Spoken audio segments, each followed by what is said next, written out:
right, good afternoon, everyone. I hope everyone had a great weekend. Like I say, it's kind of interesting how they did the semester this year, where there's the kind of one day before reading day, happens to fall on a Monday. Again, we're going to review today. I'm open to any questions at all. Before we jump into questions, I do want to just say a couple things about the final. As before, it's open book, open note, so there shouldn't be any major problems there. Looks like, yeah, it's more than 13 points. I'll have to double check on what's going on with that. But basically, beginning on November 18th at midnight, so you'll be able to take the test. You'll have 3 hours to take it. Shouldn't take you 3 hours, but you have 3 hours. It's going to be a little bit longer than test 2, but it's not going to be, almost 4 times longer. So it's instead of having 50 minutes, you'll have 180 minutes. So quite a bit longer there. So you can use any resource you want, except for classmates, of course. That kind of goes without saying. So really, anytime during the final exam testing window, feel free to take it. You have one attempt, but you can choose to use that one attempt whenever it's most convenient for you. I recommend having all your notes prepared, making sure you know where stuff is to find stuff easily. But beyond that, it's a test. You've had them before. You should have a good idea of the general format. There's gonna be a lot of short essay questions like we've had in the past, or maybe I have you write a join statement or something like that. It's certainly likely to see. You probably be answering questions based on some of the content we've had. So with that information out of the way, that's really all there is to say about the exam. It is mandatory, so it's 15% of your grade. It can replace either exam 1 or exam 2 if you happen to do better on the final. So I'm certainly giving you that option, but if you do worse on it's only going to be 15% basically. So what I'm going to calculate that is I'm going to go ahead and calculate your exam average with exam 1 counting 15% and the final counting 30%. I'm going to calculate it with exam 2 counting 15% and the final counting 30%, and then I'm going to do all 3 counting 15%. Whichever one of those options is highest is the one I'm going to go with for your exam average. So any questions about anything? So did everyone get a chance to look over the final exam terms that I sent out?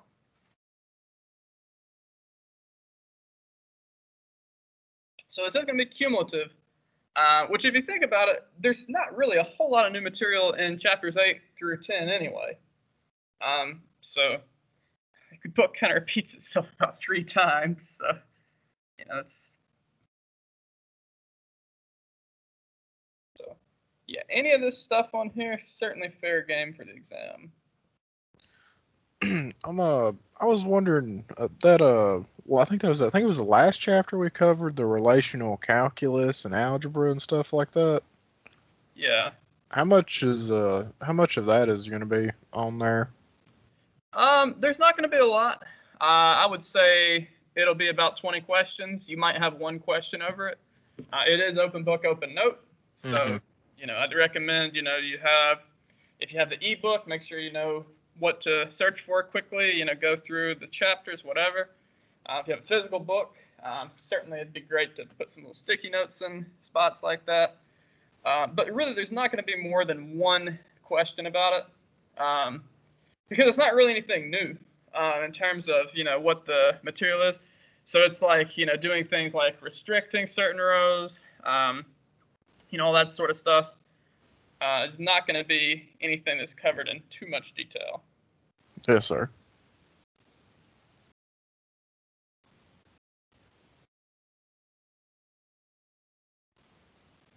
All right, who else has questions? Happy to answer questions about anything.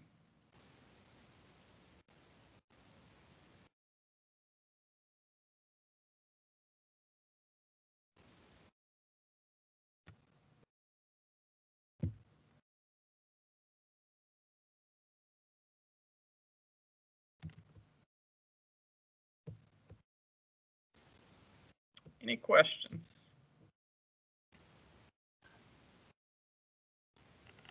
And Colby, here is the exact information from the relational algebra. So like I said, it's just, using these operators is basically all it is. Oh, okay. So it's got you. Yes, sir. It sounds really complicated, but it's really just a matter of, using things like restrict, project, product, union, intersect, difference, join, divide.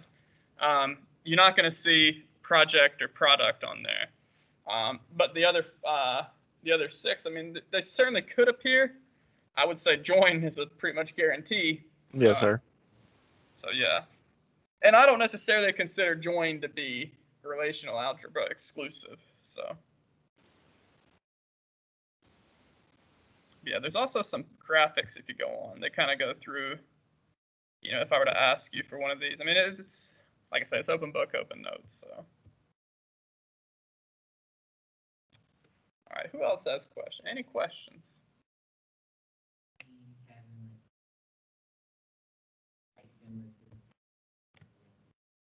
Yeah, exactly. So you'll have, I believe it's bank data. Let's take a look at it here. Yeah, so this will be the supplement. You can find this inside of the final exam. I'm not sure whether you can see this yet, but it is in Canvas if you go to, I think it's called exam material. Anyway, it's right here. We've used it before, I believe. So basically, you got 4 entities here. You got customer, customer account, account, and transaction. And you'll be answering a good many questions. I would say at least 10 questions are going to be based on this. So information that you gather from this, or queries that you would run from this, maybe some join statements from this. You're going to have about half the test from this. Maybe a little more, probably not less. So yeah, I would certainly make sure that you're familiar with this. If you want to build this out and put in some sample data, you certainly can. Probably be a lot easier to check your work as you're going. Like I say, you have 3 hours, so should have plenty of time to check your work, make sure that your queries work and all that sort of good stuff. So would you kind of advise, like, before we go to take the test, would it be a good idea to make this table in MySQL? I would say so. If it were me taking the test, I definitely would. Even in 3 hours, I mean, you probably would technically have enough time to do it, but you'd be a lot more rushed than if you went ahead and had it already nice and made. So, I mean, it's not even a requirement that you make the table at all. You can go through, and if you want to make all these tables, feel free. It'd be great to check your work with, but it's not a requirement. Yes, sir.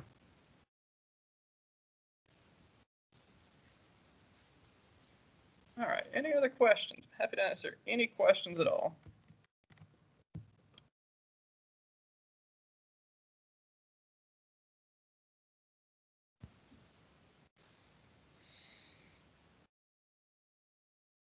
One thing you will see on there are the different types of joins.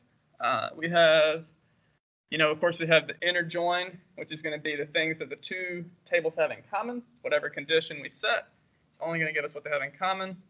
We have the full join. That's going to be everything that the 2 tables have, basically. Then we have right and left join, and that's going to give us everything from whichever table we specify. It's going to give it everything from, and then the stuff they have in common as well. So, for example, if we have a left join and we have table 1, table 2, it's going to give us everything inside of that table 1 as well as the stuff that table 2 has in common with the condition that we apply. If we did a right join, it would do the inverse. So it would give us everything from table 2 as well as the stuff that the 2 have in common. So it's really just a matter of how you order the tables, and then you look and see which one is on the right, which one is on the left. That's all there is to those. Yeah. So you'll probably see a question on there that asks you to do that. So just make sure that you know the different types of joins, you know which one to use. And so, I'm sorry. Would the first table that you put in there, would that be considered the table on the left, and then the second would be the table on the right? Yeah, exactly. So whichever table is literally on the left is going to be the one that it's going to consider to be the left table. Okay. I was just wanting to So make it's all sure. about the order on those.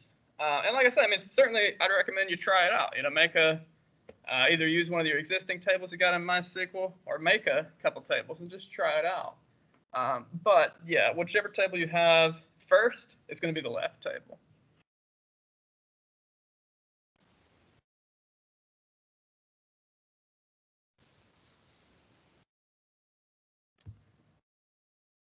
Yeah, any other questions?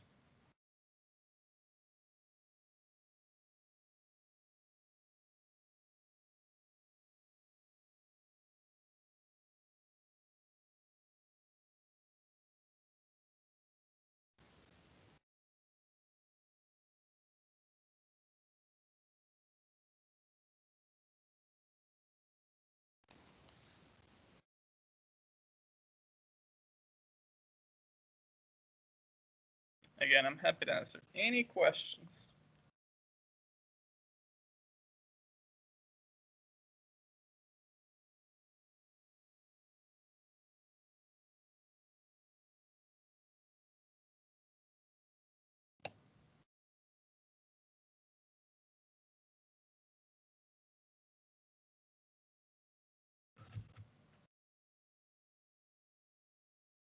Do you guys have any questions about previous exams? So, would you say that the first, like using that table or that ERD that you showed earlier, would you say that it'd kind of be like exam one, or like that first part of it at least? So I would say that anywhere from half the exam to even as much as 75% of the exam will look extremely similar. It's not going to be the same questions, but it's going to be asking pretty much the same stuff. So Okay. I'd recommend reviewing over your past exams and making sure that you understand, the types of questions that could be on there. So, for example, if you had a question and you're not sure what it is, then that would be a great time to ask.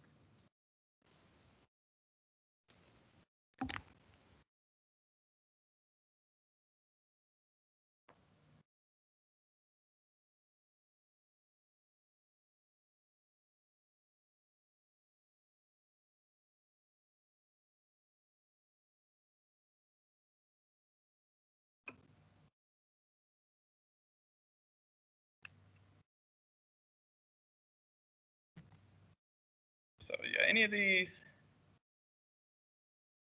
terms on here certainly are fair game.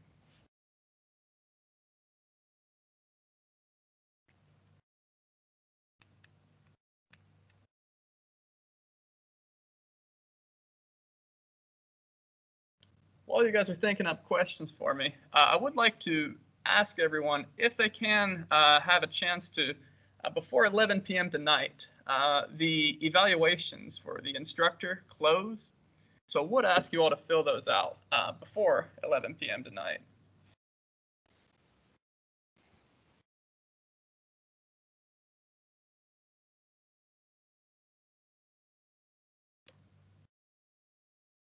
Any other questions?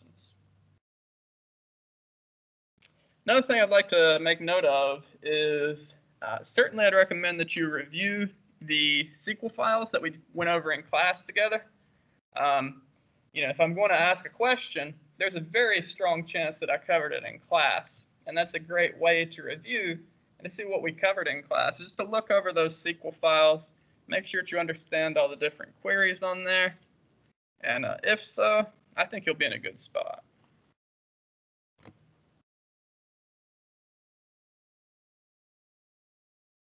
So does anyone have any questions about any of those files we went over in class together?